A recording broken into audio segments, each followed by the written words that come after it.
What's up, everybody? We have a special break for you, a mini guild cast of sorts. To take stock between beta events, we're going to sum up GameBreaker'S coverage so far and why we might be so excited for Guild Wars 2's release. In the first series of editorials by our writers, Scott Hawks has written a countdown of the 9 reasons to be excited for Guild Wars 2. Scott, first you talk about the look of the game. So reason 1, the look. What do you think makes Guild Wars 2 so distinctively different than other MMOs? I think the first thing, when you just look at anything that's come out of Guild Wars 2, it's got a consistent style to it. It's got this sort of painted, it's graceful, but it's not too bright and clean. It's got almost a murkiness to it. It's a grittiness, but it's really tangible and sort of like three-dimensional. So I think just if you look at anything, it's distinctively Guild Wars, but it's also it's got something about it that's almost graceful. Now, Gary, you got in and actually got some time to play with it, and you just were so fascinated by the visuals of the cities and the grandeur of it. What did you think about the visuals? Yeah, I mean, you watch some of the videos of me playing through it, and I think what it is, especially sometimes with great art direction, is like you can't really put your finger on what makes it great, but you know it when you see it, and it just kind of envelops you, and you just kind of get involved with the story and just what's going on around you, and they've really hit that mark. It's not like you can really kind of put your finger on exactly what they've done. I mean, obviously you can use their words to say, oh, it looks gorgeous, it's lush, it's great, you know, blah, blah, blah, blah, blah, but overall, especially with the environments and how the cities feel and the way that they've done sort of the pathing around and kind of move you around as a player, really just they've created this sense of mystery, and just it just kind of made me really want to explore the world, which I hadn't felt in a really long time. Now, reason 2 is the combat. We've seen Mike B's footage and Gary just completely let the combat go free. Aren't these attacks just what we want to expect? To a certain extent, this is still an MMO, but when you look at the way you can switch weapons in the middle of fights, you've got a real sort of tactical nature to it, and that's one of the great things about MMOs. You've got all these different amazing abilities, but it seems with Guild Wars 2, what they've done is they've focused it down to a certain set of abilities, but you choose which types you're going to use at each time. So it's very simple to pick up, is how it looks, but also looks like it's going to be difficult to really master and really know when to switch out in which fights, especially for PvP, and also, like, I imagine for the big fights. And any combat system, what it really wants is to be easy to pick up, but hard to master. I don't know, Gary, if that's how you felt when you were playing it. It's hard to, I mean, it sounds like it's going to be like that. Like Mike said, I got so enveloped by the game, I didn't really care to stop and kind of even read my abilities, because I just wanted to like run around and do stuff. I didn't even know my hotkey to be able to switch out abilities and things like that. And you know, it was funny that it didn't really matter at that early level, especially because they only gave you one ability to start with. And I mean, you quickly got your second ability and your third ability, but they were kind of easing you into it really slowly. But yeah, I totally agree. I mean, being able to switch your abilities out on the fly is really interesting. The dodge mechanic is really cool. And I talked to the devs about that in our interview last week or a week or two ago about that, asking them if you know, that was really going to come into play, or if it was kind of just sort of more of like for fun. You know, obviously in World of Warcraft, everyone loves to jump around and craziness. You know, Chef. Not at all. No, not me. I'm not going to abuse that at all. Yeah, so I kind of was wondering, like, oh, is it a real mechanic, or is the guys just kind of put it? But apparently, you know, it's a really good mechanic, and you're going to have to actually learn how to use it and dodge. And then the other thing that really with the combat that I didn't notice until later on was, like a traditional MMO, yeah, you can tab, you know, target your mobs and stuff like that, but you don't have to. If you kind of like dodge and roll around, and you don't have anything attacked, and you're swinging a weapon, you're going to hit stuff, and it's a little bit more like an action MMO, which is kind of the flavor of the month. I can just see people like trying to pin them into narrow areas so they can't, you know, push them up against the edge of a cliff, so, you know, dodge off that and they end up killing themselves or something like that in PvP. I just see like that sort of like the way the dodge and the other abilities can change so quickly, the situation that's around you. I think it's just going to be really interesting. And having to build your skill deck out and stuff like that is also going to lend to, like, you know, just having to, like you said, easy easy to grasp and then just, really, really difficult to master your play style. I think that building your skill deck and all that's going to come into play, and it's going to get quite complicated. I think when you start having just, a lot of abilities and the trade system and everything starts to come involved, it's going to get really interesting. Now, reason number 3 is actually something that a lot of MMOs are trying to grasp onto, and it's dynamic content. We've seen this sort of thing in Rift and even Warhammer. Does dynamic content really make such a difference in Guild Wars 2? Oh my god, I loved it. Sorry, I'm jumping in here. No, go ahead. I mean, when Warhammer first came out with Public Quest, it was like, wow, this is brilliant. How come nobody's thought of this before? A great way to get, groups of people in the open world to play together and just be really seamless and not have to form a group and try and talk and chat, things like that. And for the most part, at the time, I think it worked really well. It started to break down a little bit later on, but the whole concept of it was just awesome.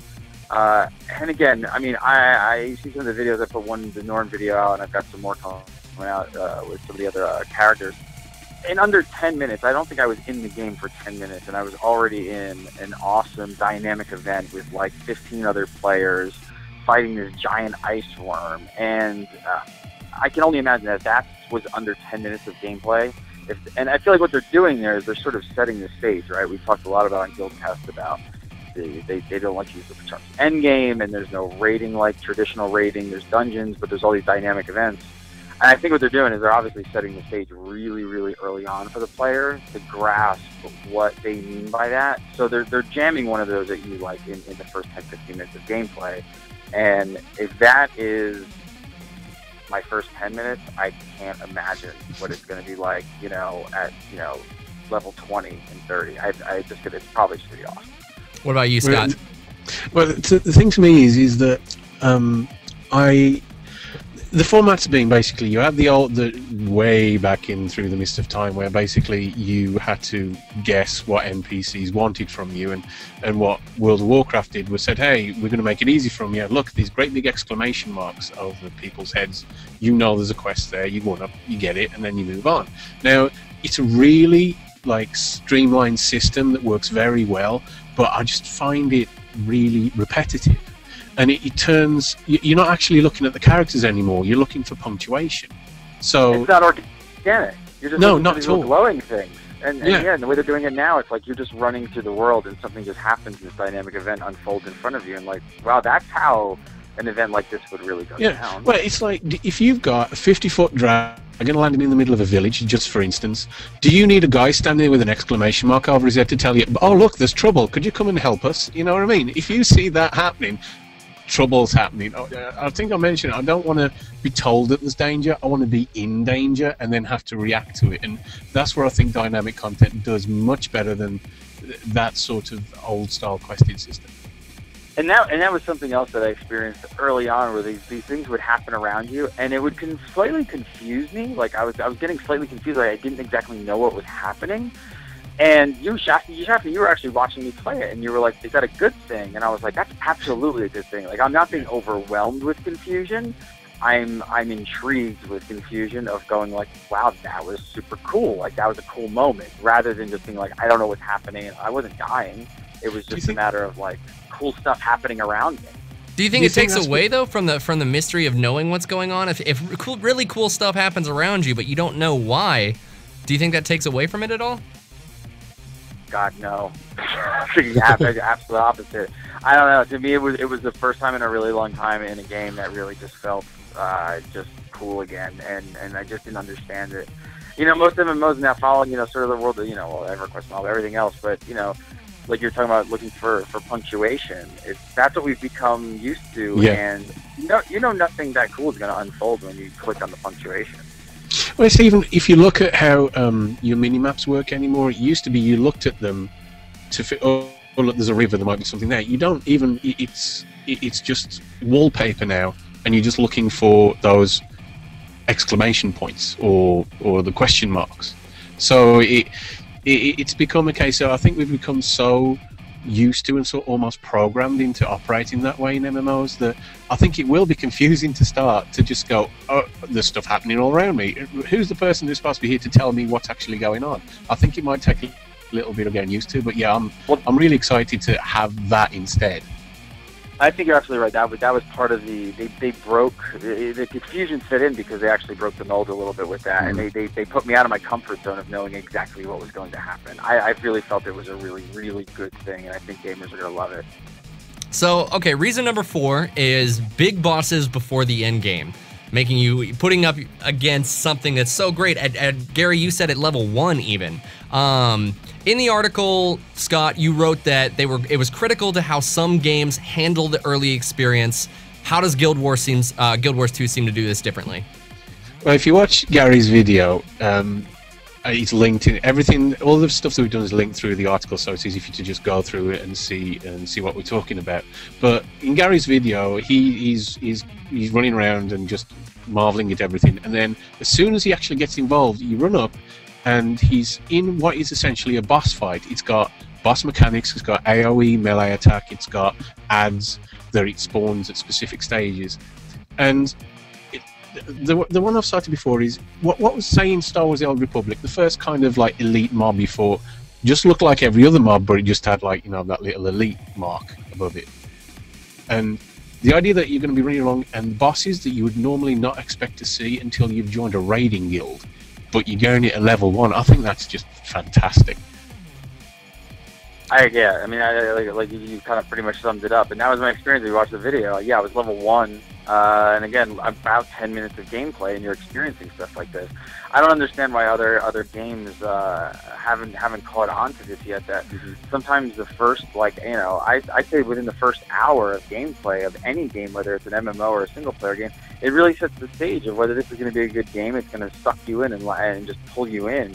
I mean, you got a lot of stick about terror, but if you've got nothing at the start of the game that grabs you and really makes an impact and is memorable, I don't understand why you don't open a book, and if the first 2 chapters are dull, you just don't carry on.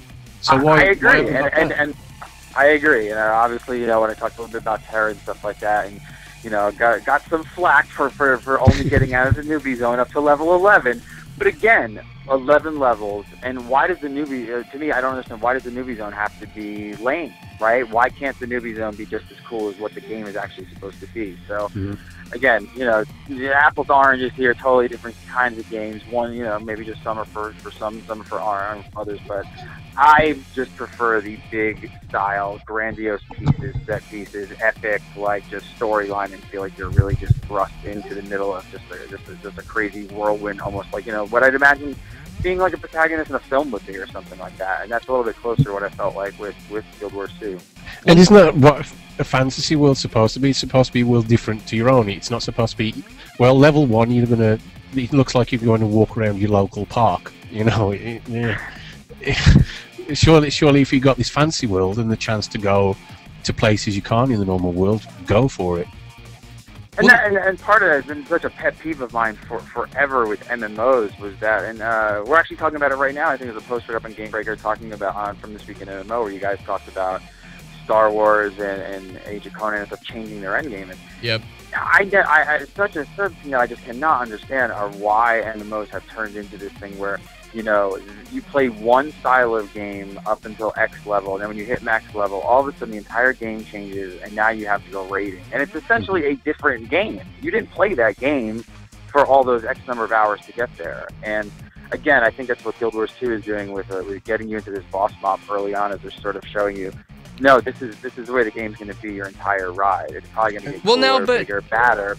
Alternatively to that, though, ArenaNet said there was no end game. People freaked out. Do you think that we've seen enough here leveling up that people are going to accept there not being as much end game content to make up for that? Because if it's not going to be there at the end, what's it necessarily getting you used to? I think what's going to be there at the end is a big question, right? Or what's the end? I just don't know if it's going to be traditional raiding where you're just going to go to these instances with 20 people and have to get these huge groups. But I don't know about you, Scott, but I'm not assuming that there's nothing there to do. Sure. I mean, you wouldn't have things all the way through the game and then it just goes, oh, thanks, enjoy your ride, bye. Also, I think it answers a problem that Blizzard have all the time is you put all these hours into development for these cool big bosses with all these great mechanics, and 1% of your player base gets to see them because it's end game rating, and what you end up doing is making it just easier and then nerfing it and then giving buffs to the players, then nerfing it to get more and more people in there. If you're designing these great instances big fights with bosses all the way through the game, you know everybody's going to see it. You're not wasting your time on development for something nobody's going to get to play. And again, it's yet another of these occasions going, why is nobody else thinking of this?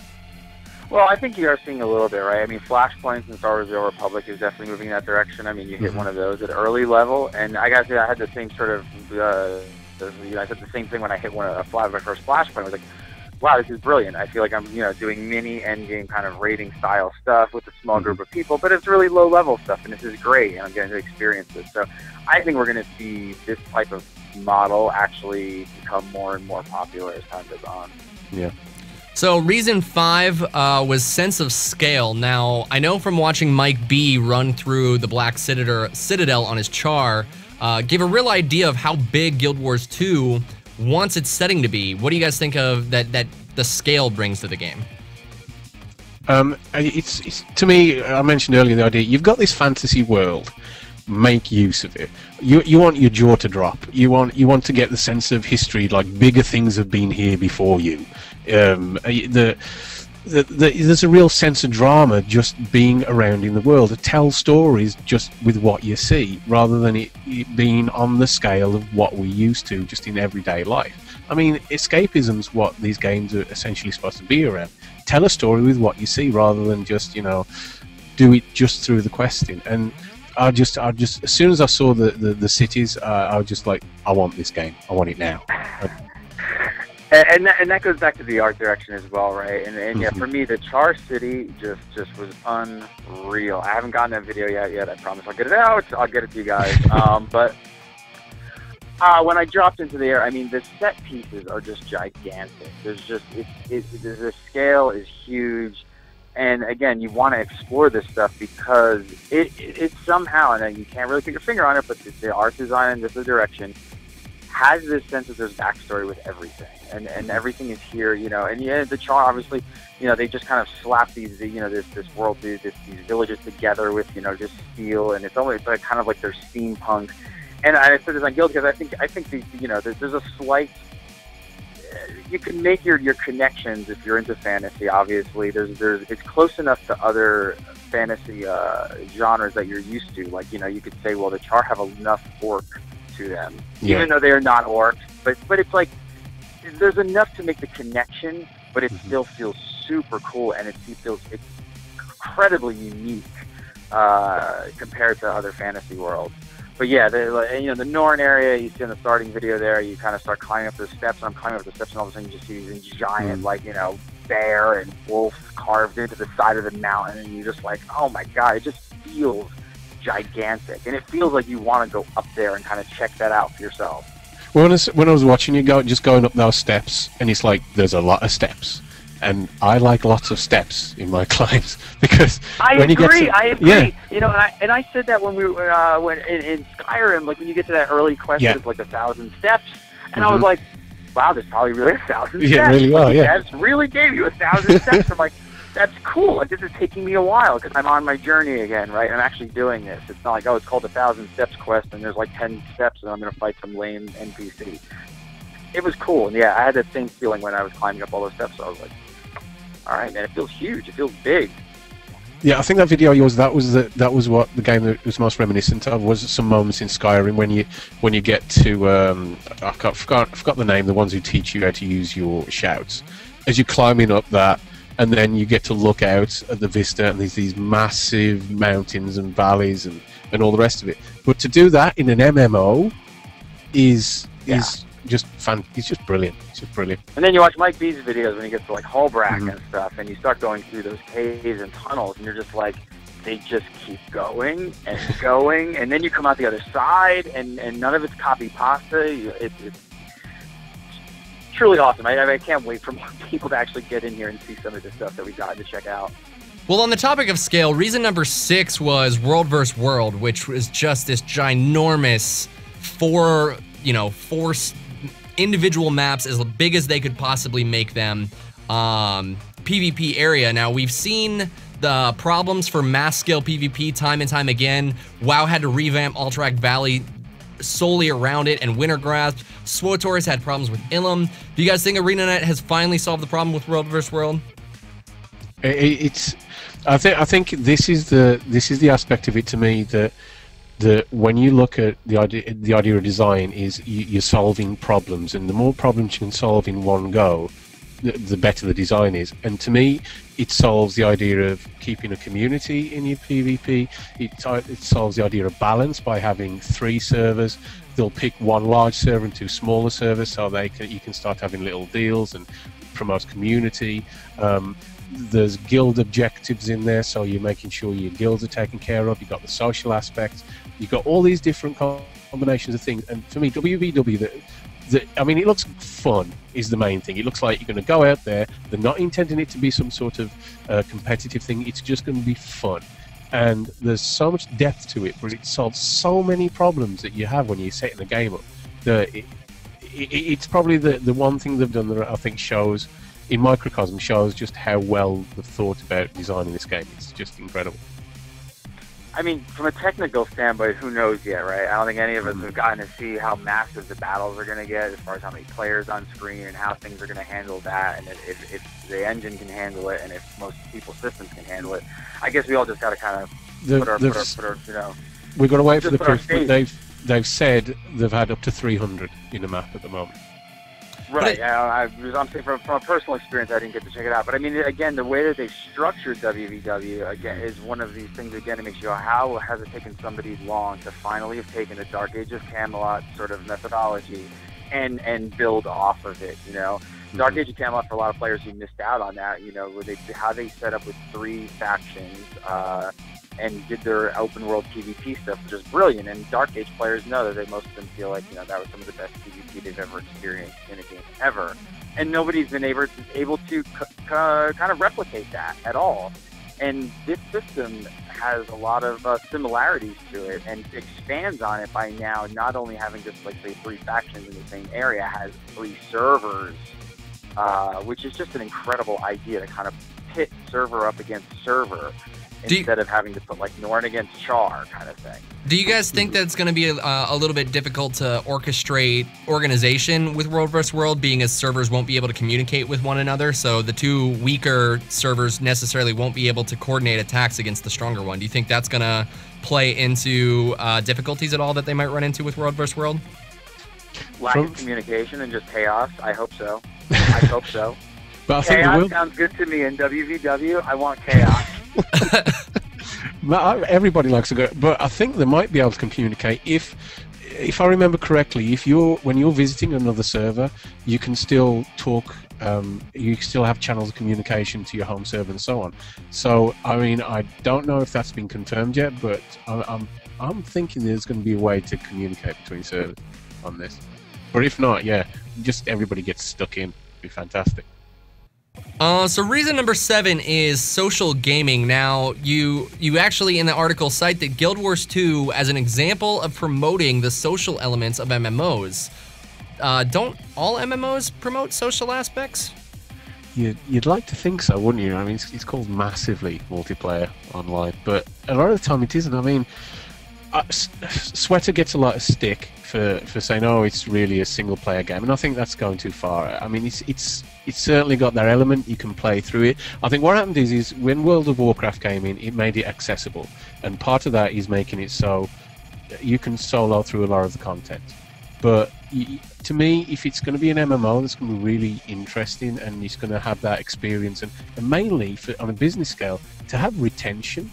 That what makes retention is the social aspect of the people in the guild and so on.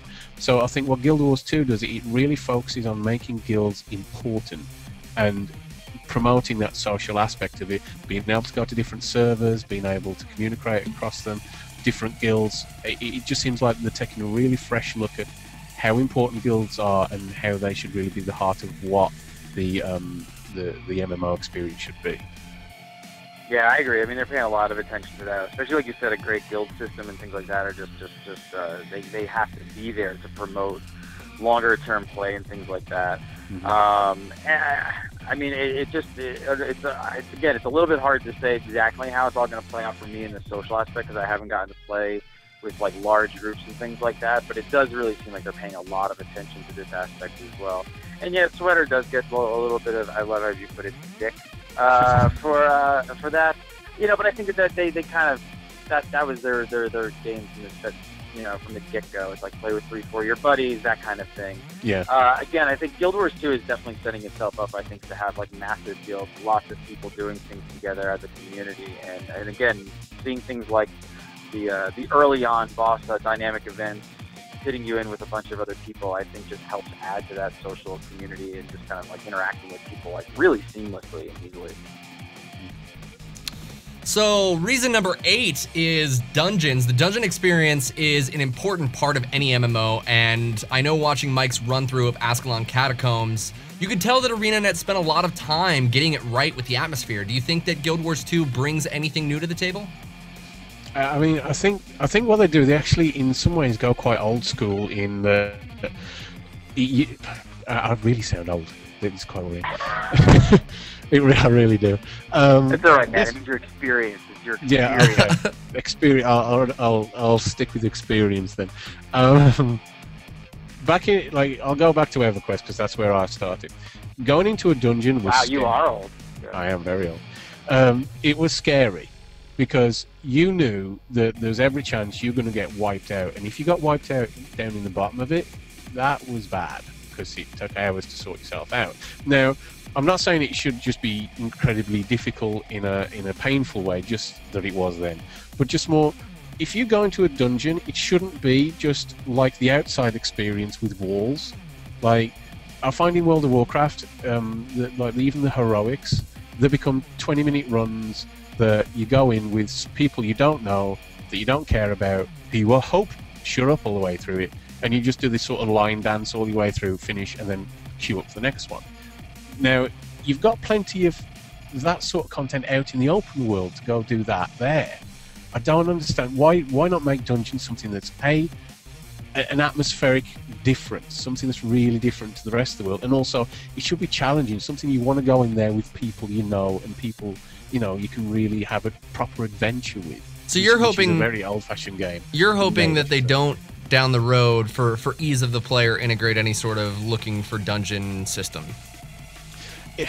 I mean, I think there's nothing wrong with having that per se. What I would hope is that they don't make the dungeons as sort of superfluous, because the problem is, and it's what's happening with the looking for raid in World of Warcraft.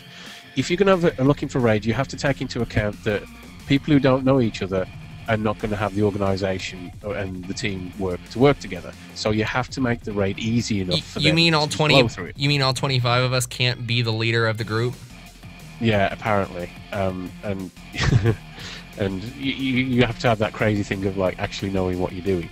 There's nothing wrong with looking for raid. It's just what I get worried about is when you talk about a dungeon that it has to be so easy to go through that it stops being an experience in and of itself, and then if it's not experienced separately to the rest of the world, I don't really see the point of it. I agree, it has to feel special, right? I didn't get to run Ascalon, but watching Mike's video again, it looks really cool. I mean, some of the stuff they're doing with the environmental traps and things that are happening in the rooms, I think that's some really cool stuff that's kind of been long overdue. I mean, I mean, it's kind of that's something we don't see a ton of in other MMOs. We've seen it, but we've also seen it for like in games like DDO, which came out like 6 years ago, right? I mean, they had traps, lockpicks, and all kinds of stuff inside of these dungeons. But I think that that's the kind of stuff that they can add in, keep that kind of content and those things happening inside of dungeons that don't necessarily always happen in the outside world. And I agree with you, Scott, saying that the dungeon should feel maybe not the word separated, but different and unique enough from the open world content, because that's already there. And I mean, Mike seemed to have a really fun time watching that video, and it seems like it is kind of going back a little bit old school and almost harking back to like just what an old school dungeon crawl should feel like. I mean, I think it's really smart, the idea of choosing different bosses at different times changes the dungeon somewhat. I think that's just a nice little flourish on it. But to me, everybody I've seen who's done the dungeon say this is tough. We didn't just walk in and steamroller it. We had to really like learn how to play characters properly to really get through it. And that's what I think dungeons should be in a way, is kind of like ways to test your knowledge of your character and to sort of like teach you how to use it fully. And I've always liked dungeons as both atmospheric but also like an educational thing almost. Right, I need to, if you're at World of Warcraft, I need to know as a hunter how to use my ice trap, because if something breaks in a dungeon, we're in real trouble. And I'm hoping that sort of difficulty stays in Guild Wars 2, and it looks like it will. Yeah, there's that fine line between challenging and frustration, right? Yeah. And that's the balancing act that the devs have to play to try and get the dungeons to be challenging and feel rewarding. So when you actually complete it and finish it, you feel like you want to high five your bros, but at the same time, you don't want it to be never queue again. Frustrating. Exactly, because then it just turns the player off. And you don't want to do it anymore. Well, and the final reason, it's got to be the big one for Guild Wars 2. Reason number 9, cost of the box. We reported recently that Blizzard is rumored to launch Titan as free-to-play. Do you guys see Guild Wars 2 just being another example of following this trend? I think it certainly follows the trend, but I think what I said there, it basically, in some ways, it puts the nail in the coffin for me. Look at what is coming out in this game. You've got all these different systems, these elements that look fantastic, that look as good, if not better than, well, let's face it, better than most MMOs that have come out in recent years. Now, launch a game, say, 6 months after Guild Wars 2 is released, you've got to be something ridiculously special to be able to then say, oh, by the way, we want you to pay $14.99 a month on top, after Guild Wars 2 comes out and says, no subscription. Yeah, it's gonna be tough. You're right. I mean, I remember when ArenaNet released Guild Wars, the original Guild Wars. And I remember hearing about it then, and I didn't really understand what it was until I bought it. And it's like, it's kind of an MMO, but it's not full-on MMO. It has a sort of like these lobby areas within. But still, when I heard that there was no subscription fee, I was like, wow, that's really unique. What are these guys doing? Nobody that I knew of at the time was doing anything like that. That it was this big, pretty massive world, even though it wasn't fully open like 2 is. But yeah, with no subscription fee, it was like a no-brainer to pick the game up and play it. And now when they announced that, this game is going to be a fully open world MMO with no subscription fee, they've obviously figured out a model to make this profitable, make money, and be successful at it. And it's going to be, like you said, it's going to be extremely, extremely difficult for other companies coming up after them to justify charging any sort of subscription fee. You're going to have to really do something kind of unique. Well, and I mean, even kind of, Gary, like you said, could you imagine if Blizzard was to come out and announce their next MMO and say $14.99 a month after we've gotten so used to something that gives us such great amount of content at only a box price? I mean, we've talked about this on Legendary a ton. I'm kind of saying I think definitely Blizzard's next MMO will be free to play. But you know what? They're probably one of the few companies that could get away with charging the $14.99 price tag if they want to. They probably could still do it. I think there's just going to be a lot fewer of them out there. But I think, and I think what's happening is it's carrying over from the free-to-play market in the East is that just, they did all kinds of studies and stuff and show that, the average player, when you give them a free-to-play game with microtransactions and things like that, actually ends up spending more per month sometimes than they would on a box. So a lot of those companies found a lot of profitability and things like that because they're actually making more money. I forget, I think I could be wrong. I think I remember the numbers of being something like, the average person paying for an MMO pays, $15. The average person with microtransactions was bringing in something like $21 a month or something. So they're more profitable than and it's great. I think it's great for the player, though. I don't think Guild Wars, I don't think ArenaNet's going to put anything in the cash shop that's going to break the game for players if you don't want to spend a dime. I think a lot of players can probably pick up the box for $60, play everything they need to play, get all the gear they want to get and everything, and never spend $1. But yeah, it's gonna be interesting to see after Guild Wars 2 in the first really, really big AAA MMO come out of the gate with no subscription fee right out of the gate. Well, thanks, Gary. Thanks, Scott. To join in on the discussion, be sure to read the article below and leave a comment even belower. Yeah, it's farther down there. We promise you can leave a comment. Don't forget to tune into Guildcast every week right here on GameBreaker.tv. See you next time.